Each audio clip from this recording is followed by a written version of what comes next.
Hi there. I just wanted to talk a little bit about assessments, interviews, those things that we do to begin to work with somebody, either one-on-one or in a school setting or as a therapist.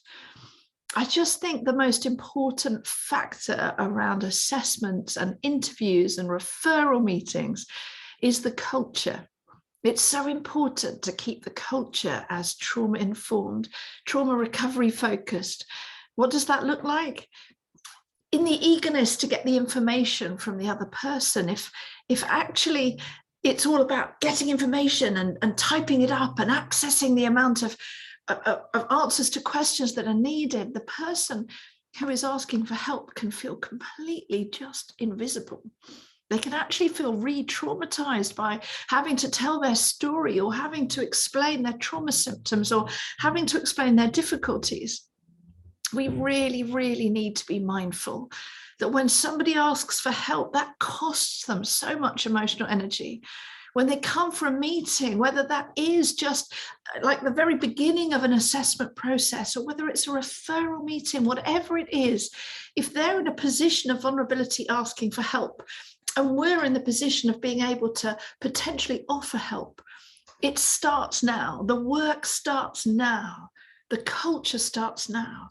We need to meet them with kindness, with empathy, as they tell us the struggles or the trauma symptoms or the difficulties or the challenges or the about their fight that they've tried to have funding or whatever it is. We have to listen with our faces, listen with care on our body language, listen to the detail, not be so busy writing notes that we can't actually give them the therapeutic experience of being heard. How we respond in those moments is critical to their recovery. It's critical to their ability to connect emotionally in the process of recovery. It's critical to them feeling like a human and not feeling like one of many, many people in a chaotic system where humankind is treated with such lack of dignity. I'm sure you all do this, but it's just a reminder. Let's be kind, let's listen, let's be empathetic, even though it costs us. Let's be empathetic. Let's show on our faces that, oh, that sounds tough. That sounds like you've really tried hard. My goodness, what a lot you've been through. How can I help you?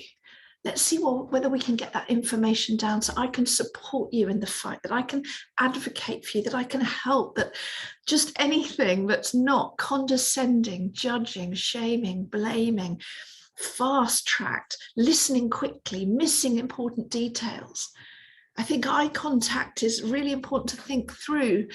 You know, I've tried to have therapy a couple of times recently I haven't had therapy for a while, and to be honest, both times I've felt like, oh my goodness, they haven't even looked at me. And I've really tried to find people that say that they're trauma informed and understanding of trauma. And yet they've been so focused on writing the notes and being very efficient writing everything. I'm there going, kind of need a little bit of human contact. I need a little bit of a facial reaction. I need to be felt. I need to be made to be felt like I'm a human.